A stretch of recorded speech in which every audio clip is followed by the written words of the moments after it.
usajili gani ambao Simba pia au usajili ambao umefanyika ndani ya kikosi cha Simba umetatua changamoto za msimu uliopita ama umeenda kuongeza, na ni kwa nini? Ukiangalia sajili za Simba msimu huu nyingi zimeenda kutibu matatizo yaliokuwa nayo. Tatizo la kwanza la Simba ilikuwa ni kwenye upana wa kikosi. Simba ilikuwa very limited. Akiingia na anayetoka. Yes, yani ukiangalia anayeanza, ukigeuka sasa kwenye bench kwamba anatakiwa kuingia mwingine, unaona kuna gap kubwa sana la ubora. Kwamba anayetoka ana ubora mkubwa kuliko yule ambaye anaingia. Lakini pia kulikuwa kuna muda ambao Simba ilihitaji mbadilishano wa watu.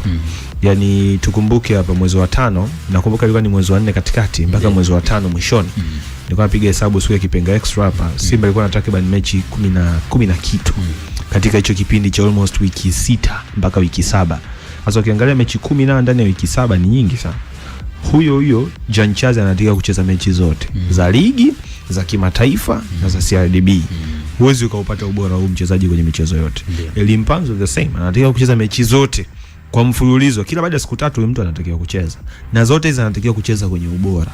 Kwa hiyo unajikuta kwamba baada ya kufika kwenye ile michezo ya mwisho ambayo ndio ilikuwa very crucial. Kwenye michezo ya mwisho una nani? Kwenye michezo ya mwisho una RS Berkane finali. Kwenye michezo ya mwisho una Singida Black Stars mara 2. Kwenye michezo ya mwisho una Yanga. Kwa hiyo ukajikuta kwamba ubora na yote kwa mataji. Berkane Confederation, huku Singida CRDB Federation, alafu Young Africans ni kwa ubingwa wa ligi. Kwa hiyo Simba kama amejikuta kwamba amekuwa limited kwenye eneo la matumizi ya wachezaji. Sasa hivi at least kwenye hilo eneo unaweza kusema bwana anayetoka na anaingia at least kuna ubora ina fulani. Mfano ulikuwa ukiangalia kikosi cha jana, fullback ya kushoto alianza na Kamara. Kamara amecheza kwa muda wake aliotumikia kwenye ile nafasi, akatoka akaingia Anthony Mligo.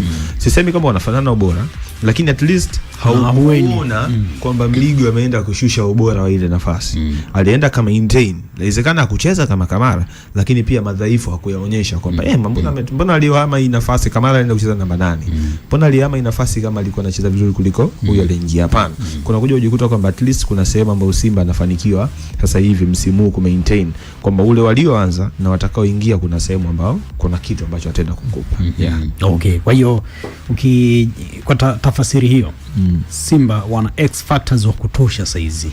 Sasa kwenye X factor hiyo ni hoja nyingine kwa sababu speaking of X factor Mwalimu Sama Nambila amejaribu kuielezea, lakini tukibaki kwenye msingi wa X factor kama ilivyomaanishwa na Fadlu, X factor ni mchezaji mmoja ambaye binafsi amejaliwa uwezo wa kuamua mechi hata kama mbinu hazifanyi kazi. Kwamba bwana tuna saizi yani maamuzi yote hapo chini ya Wakanda. Yani kwamba bwana Wakanda sikiliza, game ishauma. Mimi kama kocha na wasaidizi wangu hatuelewi. Tunataka uwezo wako uamue mechi. Chukua hii mechi, twende tukafanye kazi. Wewe mchezaji unaibeba mechi unaenda. Kuna muda kocha anakuambia bwana sikiliza, mbinu zetu ni hizi.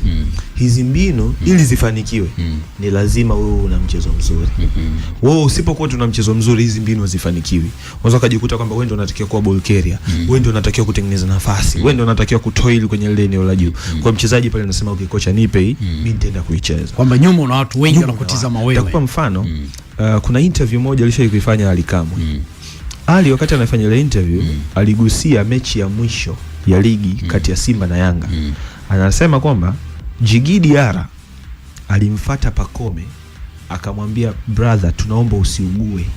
Yani wewe usiumwe. Maana yake ukiumwa mechi ya Simba ngumu. Mechi ya ubingwa. Guess what? Pacome ndio alienda kwa mwele mechi. Aliingia akawafita kama mwele mechi. Kwa kuna wale wachezaji ambao hata wachezaji wenzao wanajua kwamba tuna fulani kwenye game. Hii mechi inaweza tukaishinda. Tuna fulani leo yupo. Hii mechi kwetu ni nyepesi. Sasa kwa upande wa Simba sitozungumza kwa maoni yangu, nitazungumza kwa reference ya kocha ambaye ameshinda na wachezaji pre-season wiki 6. Of course. Mpaka sasa hivi nazungumza almost wiki 8 tunaenda zaidi ya miezi 2. Fadlu alisema kitu kimoja. Kwenye timu yake anakosa mchezaji mwenye X factor. Meaning anakosa mchezaji ambaye ana uwezo wa kuamua mechi hata pale mbinu ambapo hazifanyi kazi. Sasa nitaondoka kwenye kauli ya Fadlu, tutazungumza kwenye mifano. Moja kati ya mechi ambayo Simba alikuwa determined kuishinda ni mechi ya jana dhidi ya Young Africans. Babu, kauli yako hapa nilikunuku ukasema timu bora imepoteza mechi jana. Ile mechi Simba ilikuwa na uwezo wa kuishinda kama tu kuna mchezaji mmoja angeamua kwamba defense ya Yanga nyesi mnaruhusu sisi tufike. Ninakuja mimi kwenye hiyo defense, nakuja kuwavuruga hapa. Yaani game mimi naitaka. Tutakaa hapa tukubaliane. Mchezaji bora kwenye eneo la ushambuliaji wa Simba ni nani? Kwa haraka kila mtu afikiria. Mimi sipati upate kwa haraka kwamba huyu licha kwamba Simba imecheza vizuri as a system, timu nzima imecheza vizuri system wise, lakini ile front line pale juu kusema kwamba bwana fulani pale juu amewatesa sana Young Africans, utapata jibu la haraka. Kwa sababu gani? Wachezaji wengi walikuwa na operate kwenye mfumo wa Simba ulikuwa unamruhusu Kibu Dennis kutoka kulia kuja katikati kwenda kushambulia. Mfumo wa Simba ulikuwa unamruhusu Elie Mpanzu kutoka eneo la wing kudrop kuja kuomba mali kwenye mstari wa katikati, kusogea na mali kwenda kwenye ile eneo la juu. Yanga walijua kwamba wanacheza na Simba ambayo ukimbana wachezaji kadhaa timu ya operate. Walichofanya Isa Patrick Mwenda pin Elie Mpanzu, basi shughuli inaishia hapo. Kwa sababu hizo akimpine Elie Mpanzu. Kwa hiyo inawezekana hata Elie Mpanzu anakuja kutolewa. Kulikuwa kuna mpango kazi ambao kushafanyika. Mpango kazi yani na yeye kwake alishawini, maana yake Roman Falls alishawini kwamba na kutoa tu Mpanzu kwenye hii equation ya Simba leo. Hacha hao wengine wacheza. Sababu hao wengine systems inafanya kazi. Lakini ili system ya Simba ifanikiwe sana, ni lazima kuwe kuna wachezaji ambao wana uwezo wa kuibeba game. Ukimwangalia Jean Charles alikuwa kwenye patrol ya Aziz Ndambwi. Kwamba Aziz akigeuka bega la kushoto lazima muone Jean Charles huyo hapo. Jean Charles wote tunafahamu si mzuri pale ambapo anacheza kwenye tight spaces, ni mzuri kwenye matukio ya mwisho. Kwamba apate mali, yupo kwenye tukio la mwisho, either na assist, either anafunga, either ni set piece, ni mchezaji mzuri kwenye hilo. Lakini pale ambapo anatakiwa sasa yeye bwana man to man marking, bwana mimi nimeomba mali huko nyuma, wewe Azizi unakuja kunikaba, mimi Azizi kitu kidogo, mimi Azizi nakutoka. Changamoto zikaja hapo. Kwa hiyo mchezaji pekee ambaye alikuwa anaonekana kujaribu kuidisturb front line ya Yanga alikuwa ni Kibu, na wote hapa tutamjua Kibu. Anaweza akafanya vitu 50 kwa usahihi, lakini the moment inakuja execution changamoto. Kwa hiyo Yanga akawa na hiyo faida kwamba tunacheza na timu hata kama wameicontrol game, sababu Simba alicontrol game, alishashika game kwamba hii game nimeshaicontrol, ninahitaji wachezaji tu ambao ni katili kwenye ile eneo, ambao wana uwezo wa kuadhibu Young Africans kwenye mistakes ambazo wanazifanya. Yanga kafanya plenty of mistakes jana. Wapo kwenye low block, kuna muda nakumbuka tu naangalia mechi pale, Yanga akapata mpira na anarudishia Simba. Wanapora mpira, wanabutua, wanarudi Simba anapata mpira tena. Wanapora tena mpira, wanarudishia tena Simba ule mpira. Kwa hiyo kwenye moment za aina hiyo unawaruhusu Simba kukana mali, lakini akishaka na mali what's next? System ya Yanga iko kwenye low block. Unahitaji sasa mchezaji ambaye atakwambia nyesi mmekaa hapa kwenye low block, hii mali nipe inakuja. Mfano mzuri ndio kwa nini tunazungumza wachezaji wenye X factor. Pacome alikuwa na mechi ya kawaida sana jana, alikuja kuonekana kwenye moment hiyo moja, shule amemaliza wana Yanga wataendelea kumuimba Pacome, na hata angefanyiwa sabu before hata ile goli hakuna mtu ambaye angefanyiwa sabu. Yani Pacome nobody would care kwa sababu alikuwa haonekani kwenye game, lakini amekuja kwenye moment moja tu ambayo inaweza ikatengeneza story mpaka ambapo watu watakuja kukutana tena kwamba Pacome alikufunga. Kwa hiyo wewe kwa mtizamo wako hapaswi kuhukumiwa Elie Mpanzu hata kwa mechi ya jana na big games nyingine? Maana kuna game nyingine ambazo ameprove kwamba ana kitu cha kuisupport team. Simba alikuwa kwenye point of no return kwenye game versus Al-Masry. Mpanzu akamwambia Al-Masry njooni Benjamin, mimi naichukua game. Akafunga goli la kwanza. Goli la pili akaenda akatengeneza, yeye akampa pasi Mohamed Hussein akacross, Steve Desemkwala anafunga. Game dhidi ya Stellenbosch ilikuwa ni game ya Zanzibar. Mpanzu alikuwa na bonge moja la mechi. Alifanya vitu vingi sana kwa usahihi. Baada ya pale Mpanzu game ya away ya Stellenbosch akashindwa kuperform. Zikafuata game zile za Singida, Mpanzu akashindwa kuperform. Kafuata game mbili sasa hivi za Young Africans, Mpanzu ameshindwa kuperform. Kwa hiyo kuna muda wapinzani wanamjua, wanasema mchezaji pekee kwenye kikosi cha Simba ambaye tunaamini kwamba ana uwezo wa kucause chaos ni Mpanzu. Kwa hiyo sisi tunavyoandaa mpango kazi wa kucheza na Simba, tunaandaa mchezaji mmoja ambaye atapatrol kazi zote anazozifanya Mpanzu. Mtoe kwenye eneo lake la hatari, asicheze karibu na eneo la 18, msogeze akacheze kwenye mstari wa katikati kule. Akishacheza kwenye ule mstari wa katikati, ana uwezo wa kudribble mchezaji mmoja ama wawili, lakini anahitaji mchezaji mwingine ambaye anamsupport. Mpanzu hawezi kutengeneza nafasi peke yake, hawezi kufunga nafasi hizo peke yake, hawezi kudribble peke yake, hawezi kutoa assist peke yake. Kuna muda anahitaji kwamba mimi nikishafanya movement, nahitaji kuona pembeni yangu kuna mchezaji mwingine ambaye anaweza tukacoordinate tukatengeneza nafasi. Kwa maelezo yako, kwa baadhi ya vitu ambavyo maybe nimekunuku kiasi, Young Africans kwamba alikuwa anapiga mipira inaenda kwa Simba. Kufikika kwa Yanga kiurahisi ilikuwa ni udhaifu ambao Yanga walikuwa nao au ulikuwa ni ubora wa Simba sasa? Kwa jana kulikuwa kuna vitu viwili ambavyo vilikuwa vina coexist. Ni nadra sana, sikumbuki ni lini ukitoa mechi ya Yanga versus Mamelodi Sundowns, Yanga alicheza kwenye low block. Jana Yanga akacheza kwenye low block. Alikuwa na switch between low block na mid block. Kuna muda timu unaiona chini kabisa, kuna muda timu unaiona inakabia kwenye eneo la katikati. Meaning ukisha kuwa kwenye hizo block mbili automatically unaruhusu mashambulizi. Kwa hiyo unaporuhusu mashambulizi tutakuja kuangalia ni una handle hayo mashambulizi kwa namna gani. Handling ya mashambulizi tutaangalia mpinzani unayecheza naye amefanya attempt ngapi. Ina maana ukiangalia attempt alizozifanya Yanga, Nsajigwa amegusia. Mmoja kati ya wachezaji ambao unaweza ukatemka kama mchezaji bora ni Djigui Diarra. Diarra anakuwa mchezaji bora kwa sababu moja, alikuwa anafikiwa. Kwamba Simba watengeneza nafasi wakawa wanafika. Meaning block ya Yanga ilikuwa haifanyi kazi. Kwa sababu Djigui Diarra amefanya saves 3 kipindi cha kwanza. Huyo Djigui amefanya saves 2 kipindi cha pili. Meaning Yanga walikuwa wanafikika. Yaani una uwezo wa kuwafikia. Meaning system ya Yanga kwenye block ilikuwa haifanyi kazi. Kwa hiyo kwenye system kama ya Yanga haifanyi kazi kwenye block, tuna assume wewe Simba ambaye system yako ya kushambulia inafanya kazi kwa sababu umetengeneza nafasi, umejaribu kushoot kwenye hizo nafasi, lakini goalkeeper mpinzani anafanya kazi yake. Tutakuja kuangalia hizo nafasi zilikuwa zinatengenezwa kwa muundo gani. Nafasi ya kwanza ambayo tunaizungumza kwenye zile attempt 3 ilikuwa set piece. Ilipigwa na Hamza akatia ndosi, Djigui akafanya save. Nafasi ya pili ilikuwa ni coordination passing between Steve na Kibu. Nafasi ya tatu ilikuwa ni penetration pass aliyokiwa Shomari Kapombe. Baada ya hapo nafasi nyingine mbili ilikuwa ni mipira ya cross. Meaning katika nafasi 5 walizotengeneza Simba, 3 ilikuwa ni mipira ya kugombania. Mipira ya cross, mipira miwili tu kwenye game nzima katika nafasi 5 ambazo nazungumza kama clear cut chances ndio zilikuwa kwenye motion ambazo Simba ilikuwa na coordinate. Kwa hiyo hata kwenye msafu ya ushambuliaji wa Simba kwenye coordination nao pia ilikuwa ina changamoto kufanya kazi, kwa sababu kama unatengeneza nafasi 5, 3 ni kutupa mipira ya kugombania, mimi kuna sehemu na wewe ulikuwa unashindwa kuunda mashambulizi yako. Kwa hiyo defense ya Young Africans ilikuwa ina madhaifu siku ya jana. Lakini pia safu ya ushambuliaji wa Simba kuna sehemu wali miss coordination, wakawa wanashindwa kutengeneza mashambulizi ambayo yalikuwa ni clear cut chances, kwamba tunaenda sasa kutengeneza mashambulizi mengi ambayo mwisho wa siku haya mashambulizi yanaweza akatutengenezea mazingira kwamba tukatengeneza goli. Okay, kwenye kauli ambazo mara nyingi ukimsikiza Fadu Davids anaamini kwamba mentality always huwa inaamua mechi, lakini hiyo ni kwa yule mchezaji ambaye mwenye quality kubwa sana. Eneo la kiungo, huyu kamtaja hapa Jean Chazaua, jana alikuwa marked asilimia kubwa zaidi na Azizi Andabwile Mambalaso kutoka kila moja hiyo. Vipi kwa upande wako pamoja na Yusuf Kagoma? Kuna mjadala wa nani bora kati ya Kagoma na Azizi Andabwile?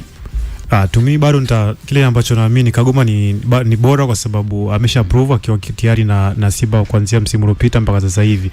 Andabwile naye pia ameprove utulivu wake, tumeuona kwenye game ya jana, naye pia ameonyesha ubora wake, na yote kwa sababu tunamsifu kwa sababu ni game ambayo tumemuona akicheza kwa dakika nyingi zaidi tofauti na msimu uliopita kwa sababu alikuwa anakaa bench. Lakini kwa game za sasa hivi za haraka kuweka kubato na Kagoma, bado ni game ya kwanza, tunahitaji muda tuweze kupona zaidi, inaweza kawa ni fluku au bado. Lakini pia before Young Africans alipotoka pia Singida amecheza vizuri tu zaidi. So ni kwamba alipoenda kidogo ilikuwa ni ngumu sasa kuweza kupata kiatu cha kwanza kwa sababu ulikuwa una Aucho, una kina Mudathiri. Kwa hiyo wewe so tuamini kwamba Kagoma tabaki kwa ni bora kwa sababu ameshaprove muda mrefu kuanzia kwenye ligi, hata kwenye klabu bingwa kila shirikisho kule amefanya vizuri, si ndio? Na msimu huu pia bado ana nafasi kwenye kikosi chake. Kila Andabwile ilikuwa ni time ndio ilikuwa ndogo. Sasa kuweza kusema maybe tayari ni bora kuliko kwa Kagoma, tuamini kwamba game ya kwanza maoni yamekuwa tofauti kwamba Andabwile ni moja wa midfield wazuri. Sio nachokiona ni kwamba bado tumpe time. Game ya kwanza hiyo. Okay, ni rejee kwa Nsajigwa bwana. Kwa makosa ambayo tumeyabaini siku ya jana kwa Simba lakini pia kwa Young Africans. Kwa hizi timu zote mbili.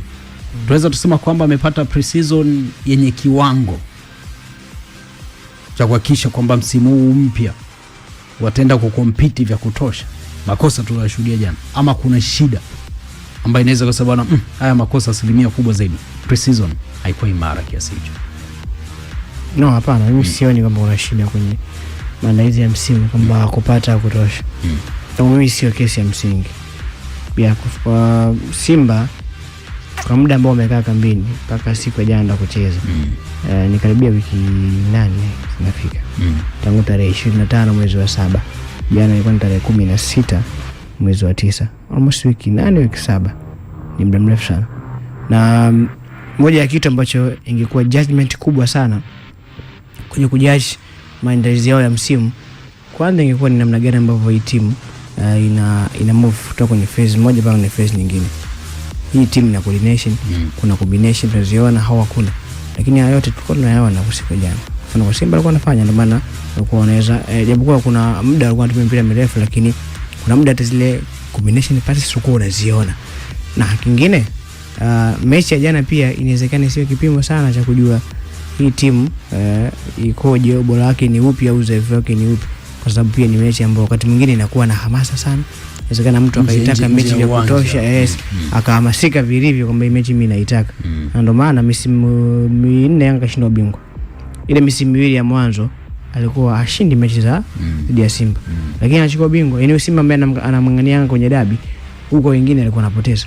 Na kuna msimu Simba alichukua alama 4 kwa Yanga. Ule ambao mechi moja alishinda, nyingine ilikuwa ni sare. Lakini hakuchukua ubingwa. Yanga ambaye amepoteza akaenda akachukua ubingwa. Kwa sababu hizo mechi zinakuwa na hamasa. Kwa mtu anaweza kuhamasika mechi moja akashow vizuri kaamini kwamba hii timu imekamilika.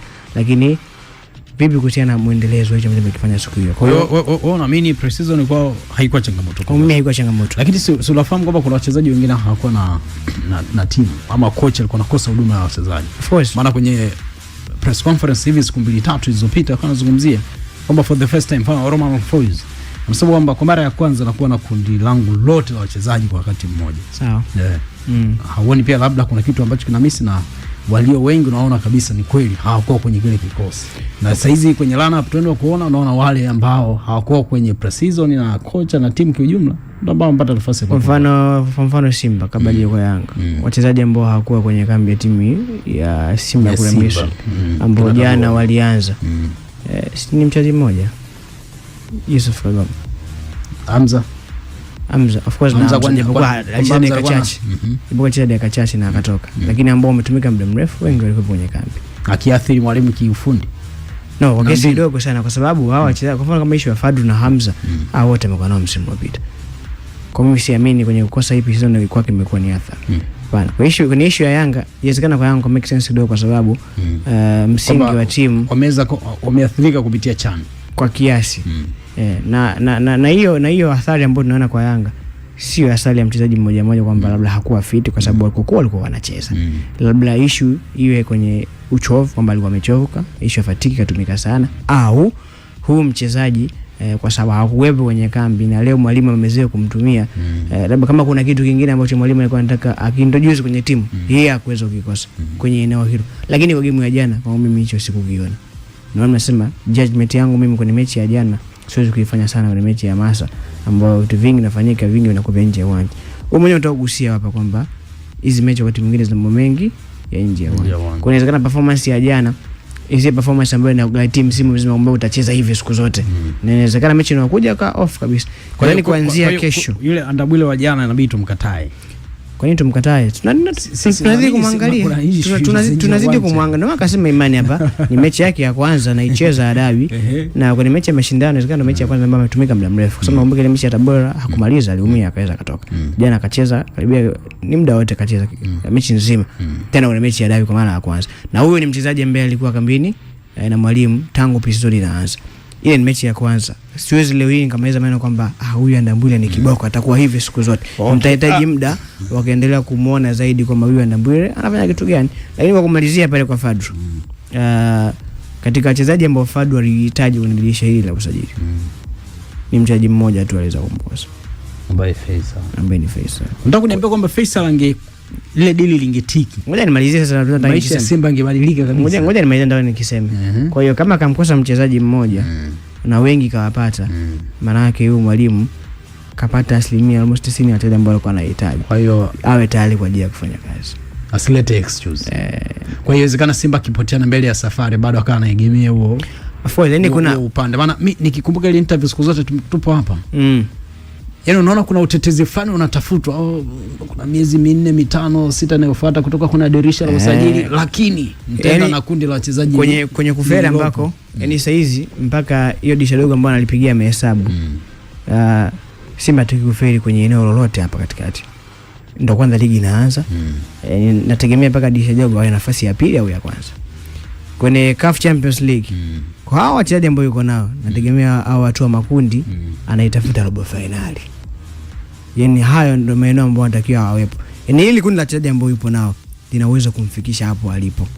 Kwa zile excuse kwamba amemkosa mchezaji fulani inawezekana ikani hoja msingi, siwezi kumkatalia, lakini si kila siku unacheza na Yanga, si kila siku unacheza na RS Berkane, si kila siku unacheza na Al Ahly. Ndio maana jana nikupa mfano kwamba Yanga Simba amekosa ubingwa. Hoja kubwa ni Yanga. Ni hoja nzuri tu, siwezi kuikataa. Lakini kuna alama 6 kazipoteza kwa Coast, kazipoteza kwa Fountain Gate na kwa Azam. Ambazo hizo timu ziko nyingine ziko zinapambana kutoka sasa kwa Fountain Gate na Coast kwenye pia kunahitaji X factor face na ushindi. That's not true. Kwa hiyo kuna maeneo ambayo anatakiwa aboreshe yeye mwenyewe kama mwalimu ili yaweze kupambana. Kwa hili kundi ambalo liko nao. Na moja sifa mwalimu bora, kuna wakati mwingine hiyo sifa ya kuwa na uziada. Sio kwa mchezaji tu, hata wewe mwenyewe pia mwalimu inabidi uwe na uziada wakati mwingine. Kwa hiyo kumbe issue inabidi ianze kwa kocha mwenyewe Fadu David. Okay, ngoja tusubiri tuone, lakini ukumbusha tu kwamba ligi kuu soka Tanzania bara half time wakati huu Coastal Union anaongoza 1-0 dhidi ya Tanzania Prisons. Saa 2 hii hapa tualipa bili, tarejea dakika chache zinazofuata. Tuambie na wewe kwa upande wako bwana. Ni kweli unakubaliana wale ambao wanaamini Elie Mpanzu hana uwezo mkubwa wa kuamua kwenye big games? Imekuwaje? Kisa wananchi Young Africans kumweka mfukoni?